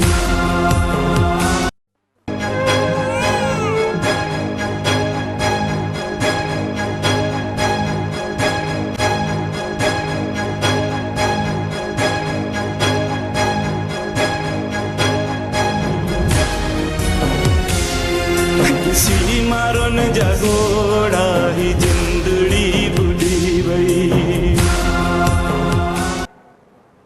मेहर भलीकार चवंदासीं तव्हांखे सिंध जी पुकार में। ऐं माशाअल्लाह सां जेको हिकिड़ो कमु मूंखे सारिम बरनी ट्रस्ट जो जेको वणियो ऐं जेको ख़ादमीन फाउंडेशन जो जेको कमु मूंखे वणियो, उहो 1 by 1 मां तव्हांखे ॿुधाईंदमि। त सारिम बरनी ट्रस्ट जो जेको कमु मूंखे इहो वणियो त हिननि जेके स्प्रेज़ करायूं आहिनि उन्हनि मुतासिरा इलाइक़नि में, जिथे तमामु घणा मच्छर आहिनि, मक्खियूं आहिनि, जीत आहिनि या ॿियूं अहिड़ियूं शयूं आहिनि, जिथे असां हिकिड़ी बॉटल मोकिलियऊं कंहिं बि क्रीम जी या लोशन जी या मॉस्पेल थी वियो, XYZ इन टाइप जी जेके बि शयूं मोकिलियूं, उहे हिकिड़ी फैमिली में, हिकिड़े ख़ानदान में नथी हली सघे। ज़ाहिर आहे भाती घणा आहिनि। जेकॾहिं असां उहे मशीन्स वठूं, उहे गन्स वठूं ऐं स्प्रेज़ करायूं त इहो मुमकिन आहे।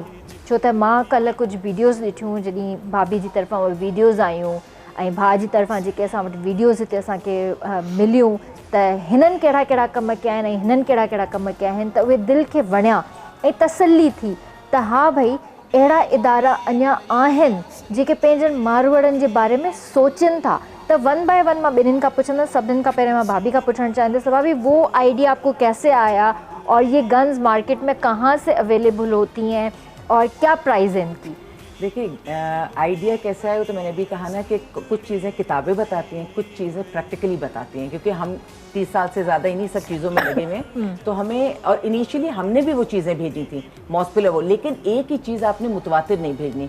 फिर हमें उससे बेहतर ऑप्शन ये लगा, इसका जो तेल है ये खासा महंगा है। अच्छा। हाँ, ये जब आप डालेंगी तो पता चल जाएगा, लाखों में इसका तेल जाता है, लेकिन इससे आसानी बहुत है। हमने वहाँ जनरेटर्स लगाए हैं, अब कैंप्स में जनरेटर्स लगाए हैं।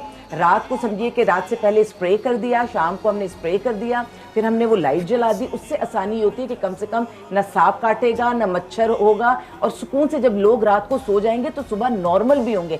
आप सोचिए ना, दिन भर भूख से निपटे, तकलीफ से निपटे, और रात को मच्छर हमला कर दें, सांप हमला कर दें, फिर बीमार हों तो इलाज ना हो। फिर इलाज, डेंगू इतनी मूजी बीमारी है और उसमें इतनी तकलीफ होती है और उसमें इतनी परेशानियां, उसकी रिकवरी इतनी मुश्किल है कि बजाय इसके कि हम उस इलाज की तरफ जाएं, बजाय इसके उस तकलीफ की जगह जाए, उससे बहुत बेहतर है कि हम ये प्रिकॉशंस ले लें। और ये जो भी लोग अब मजीद वहाँ पे जाना चाह रहे हैं तो अब इस चीज़ को समझ लें कि वहाँ मच्छरों की, इन चीज़ों की यलगार है, तो वो भी ये स्प्रे मार्केट में ये इजीली अवेलेबल होते हैं। ये डिफरेंट प्राइसेस के, लेकिन आप थोड़ी अच्छी क्वालिटी का इसलिए लीजिएगा क्योंकि वहाँ भी ये पानी अचानक खुश्क नहीं हो जाएगा। तो 1 टाइम आप एक ऐसा आइटम ले लीजिएगा जो चले 3 महीने 6 महीने चलता रहे। उसमें जो असल में पैसे बाद में लगते हैं वो उसके उस ऑयल के, या जो अंदर उनका डलता है, जो स्प्रे जो चीज़ होती है ना, जिस तरह से वो महंगी है। लेकिन एक दफ़ा आप गन ले लेंगे, आप वीडियोस भेजेंगे, लोग देखेंगे तो लोगों को अंदाज़ा होगा। तो बहुत सारे लोग आपको वो जो भी चीज़ उसमें डल रही है वो लिक्विड वो आपको खुद लेके दे देंगे। आपके लिए कितनी आसानी है कि आपने एक दफ़ा वो चीज़ ले ली। आपके जो हम कहते हैं कि बिस्किट्स लेके दो, दाल लेके दो, चावल लेके देते हैं ना, वो भी आपको प्रोवाइड कर देंगे। हाँ। लोग देना चाह रहे हैं, लोग देंगे, उन्हें रास्ता वो दिखाइए जिससे वहाँ के लोगों का भला हो। कम पैसों में ज्यादा काम करें, इनपुट कम आउटपुट ज्यादा।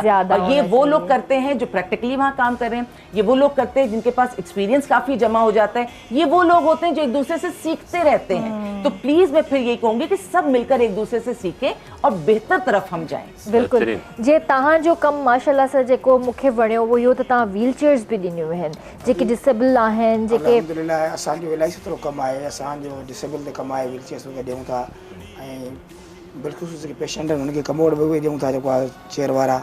ऐं इन खां अलावा ख़ासि करे असांजी सिंध जा ॿाहिरि जा इलाइक़ा आहिनि उते हैंड पंप वग़ैरह जी ज़रूरत पवंदी ॾाढी। जेको आहे परे परे खां माण्हू पाणी भरणु वञनि था, ज़ाहिरी ॻाल्हि, नलका परे परे लॻाइनि, उहे हैंड पंप्स लॻाए ॾियूं था। ख़ासि करे जेके बेवा औरतूं आहिनि उन्हनि जे घर में मोटर लॻाए ॾियूं था, त जीअं माना घटि में घटि उहा वीचारी कपिड़ा वपड़ा धोई करे पंहिंजो घर जो गुज़र सफ़र करे न। त माना ईद मुहिम ते उहो दस्तरखान लॻाईंदा आहियूं असां पंहिंजे इलाइक़े में, उहो धार लॻंदो आहे। मतिलबु मुख़्तलिफ़ शयूं असां पिया कयूं था। ऐं वॾो में असांजो मेगा प्रोजेक्ट जो 2.5 साल मूं कंटिन्यू इंडस हाईवे ते माना 5 एम्बुलेंसूं बीहारियूं, 24 कलाक फ्री सर्विस। सही। ऐं डेली जेका एक्सीडेंट जी शइ वई 5, 6, 7, 8 एक्सीडेंट थींदा हुया। ऐं असां हज़ारे माण्हुनि खे रेस्क्यू कयोसीं जेको आहे हुते, ऐं ज़बरदस्त क़िस्म जी माण्हुनि खे सहूलियत ॾिनीसीं। ऐं असां रैलियूं कढियूंसीं त स्पीड घटायो, ज़िंदगी बचायो, रोड डबल कयो, रोड डबल थी वियो। ऐं 90% जेको आहे माना 90% एक्सीडेंट ख़तमु थी वियो आहे हाणे। इहो बि क्लियर कयो न, जामशोरे 7 इंडस हाईवे रोड, जामशोरे वारो डेली 8-10 एक्सीडेंट थींदा भाजी वहाँ पर, और हज़ारों लोगों को हमने उठाया है। वहाँ पर कोई भी गवर्नमेंट की एम्बुलेंस नहीं थी, 2.5 साल मैंने खड़ी की थी, 5 गाड़ियाँ नहीं की जाती है ना, बाद में फिर हम रोते हैं, परेशान होते हैं। अगर प्रिकॉशन से चीजें पहले से बेहतर अंदाज में हो जाए तो बहुत सारी मुश्किलात खुद ही खत्म। सिर्फ ज़्यादातर जो एक्सीडेंट की शरह इसीलिए थी कि स्पीड ज़्यादा थी। अभी मोटर पे पुलिस आ गई है, डबल रोड बन गया है, तो 90% एक्सीडेंट खत्म हो गया।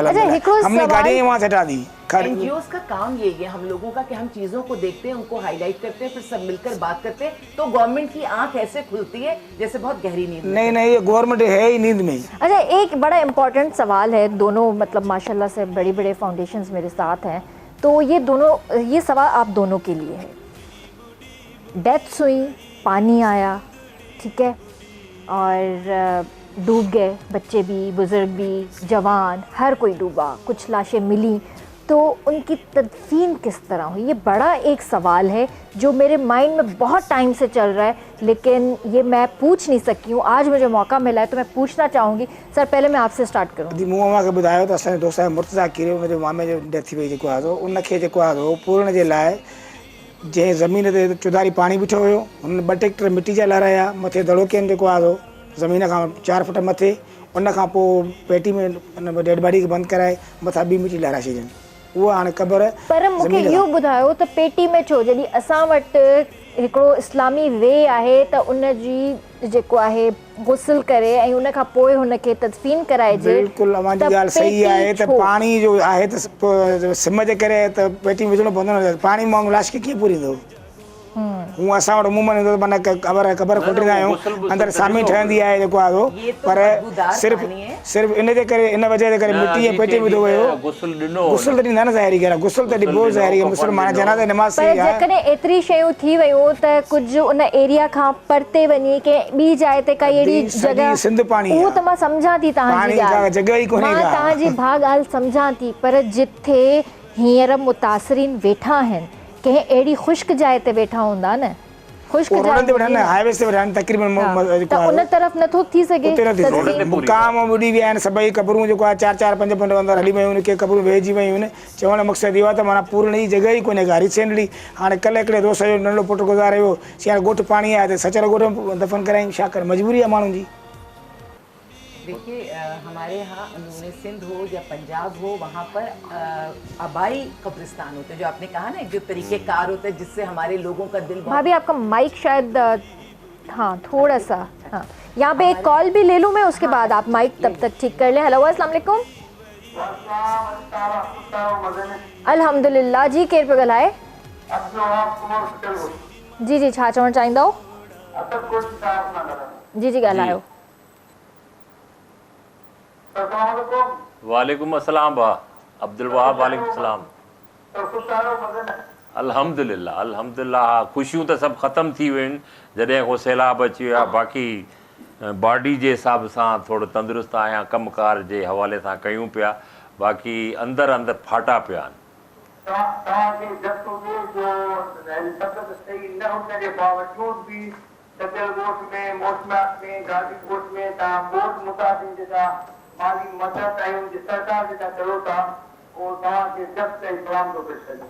वॾी महिरबानी तव्हांजा लख थोरा. असुल में ॻाल्हि छा आहे त भाऊ हीअ असांजे मथां आज़माइश आहे. हाणे उन ते असां केतिरो पूरो था लहूं. असांजा दोस्त जेके उते असां सां गॾु कमु था कनि, असांजा अॻुवाण उहे आहिनि. मां उन्हनि जे लाइ नंढिड़ो हिकिड़ो कारकुन आहे, उन्हनि जे पोयों हलां पियो, उन्हनि सां गॾु हेल्पर आहियां ॼण. जेतिरो मूंखां थी सघे थो मां उन्हनि सां अदो बि आहे, मां हिन जे बि पुठियों हलां थो. जी जेके बि आहिनि असांजी पंहिंजी हिकिड़ी टीम ठहियलु आहे वॾी, उन में वॉलंटियर तौर ते सभु आहिनि. मां हुन में अदना हिकिड़ो कारकुन आहे. अलाह ताला जेतिरो मूंखां कमु वठणु चाहे थो, मां अलाह खां इहो ई ॿाॾायां थो त हिन ॾुखे वक़्त में मां उन्हनि जे कमु अचां त इहा मुंहिंजे लाइ ख़ुशि नसीबी आहे. बिल्कुलु, थैंक यू वाह, पंहिंजो ख्याल रखिजो, अल्लाह हाफ़िज़. जी भाभी आपसे भी यही सवाल था मेरा.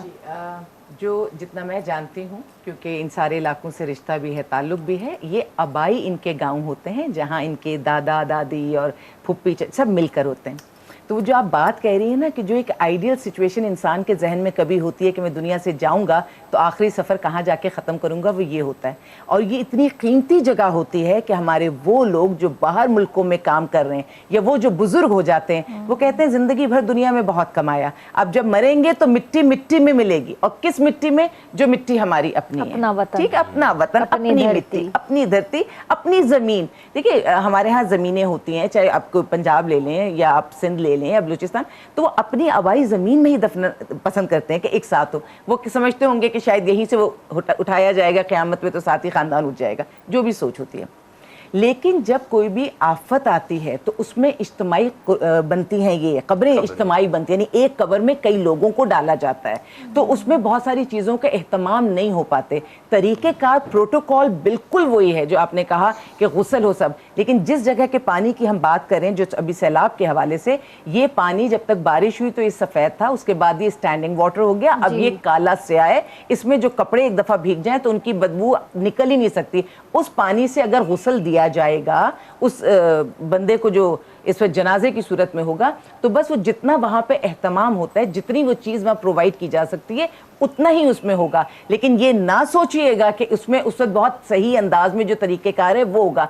वो लाशें, वो जो भी भाई जितना मैं समझी बॉक्स की आप बात कर रहे हैं, देखिए ना, वो लाशें जो वहाँ से जाके बैराजेस में जानवरों के साथ होंगी, फिर आप वहाँ से उन्हें उठाएंगे, वो लाशें लाशों की सूरतों में नहीं होती। फिर जो उनके अपने जिस तरह से उनको पहचान रहे होते हैं वो तकरीबन बहुत ही बुरे हाल में होती हैं, वो मस्क हो चुकी होती है कई दफ़ा, तो उनको उठाना फिर उसमें इसी तरह होता है। आपको ये भी बता दूं कि जब लाश में कोई चीज़ नहीं बचती, बाकियात होते हैं, तो ऐसे ही होता है कि एक बॉक्स बनाया जाता है और अलामती तौर पे जो चीज़ें होती हैं उसमें डालकर और उसको फिर वो करते हैं। अच्छा, अब जो जगहें हैं कि जैसे उन्होंने कहा कि उस एरिया में नहीं मिला, लेकिन मैंने कहा ना पानी में पहाड़ियाँ सी भी हैं, जैसे आइलैंड से भी हैं, फिर वो उन जगहों पर जाके वो उसको कर रहे होते हैं। लेकिन जिस वक्त जितनी आपको वहाँ पे वो सहूलत, वो चीज़ दरकार होगी, वो उतना ही हिसाब किताब आप कर सकेंगे, वरना वो लाशें इस हालत में नहीं होती कि आप उन्हें लेकर बैठ जाएंगे, आप ये समझें कि हम इतने एक दिन रख लेंगे, सुबह से हम शाम तक। वो इस हालत में होती हैं कि जब वो आपको मिलें तो इज़्ज़त एहतराम के साथ आप उन्हें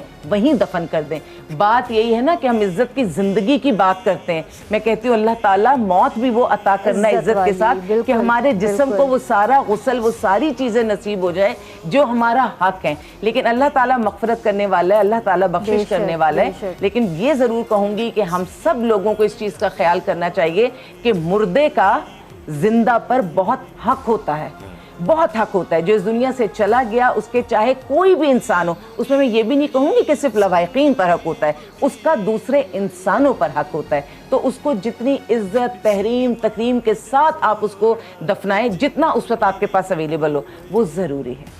ज़बरदस्त, थैंक यू सो मच भाभी, आप आई और आपने भी बहुत सारी बातें हमारे साथ शेयर की।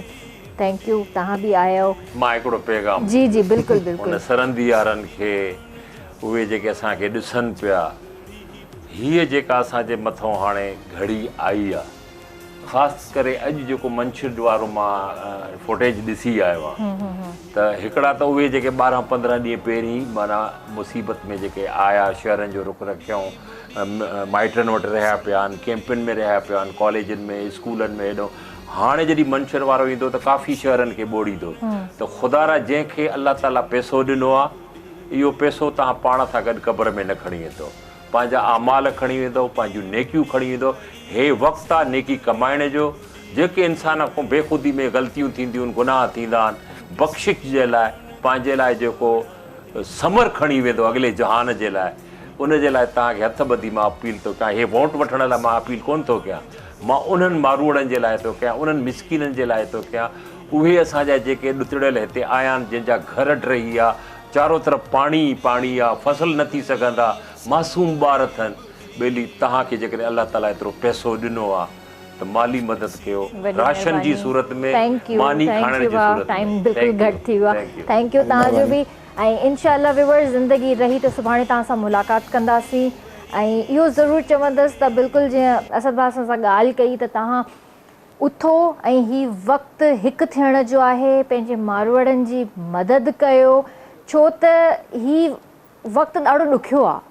हिन वक़्तु नफ़्सा नफ़्सी वारो दौरु आहे, मां चवंदसि इंसानु पंहिंजे साह मां बेज़ार आहे हिन टाइम, पंहिंजे भाउ भेण, माउ पीउ, हर रिश्ते मां हिन वक़्तु बेज़ार आहे। पर कंहिं इंसान में अञा बि इंसानियत मौजूदु आहे। सो हिन इंसानियत खे न विसारियो ऐं अहसासु कयो पंहिंजनि प्यारनि रिश्तनि जो, पंहिंजे माउ पीउ जो ऐं उन्हनि मारवाड़नि जो जेके हिन वक़्तु तमामु घणी मुश्किल में आहिनि। सो इंशाअल्लाह सुभाणे तव्हां सां मुलाक़ात कंदासीं। पंहिंजे प्यारनि जो तमामु घणो ख़्यालु रखिजो। मूंखे मुंहिंजी पूरी टीम खे ॾींदा इजाज़त। अल्लाह हाफ़िज़। सी मारो न जगोड़ा ही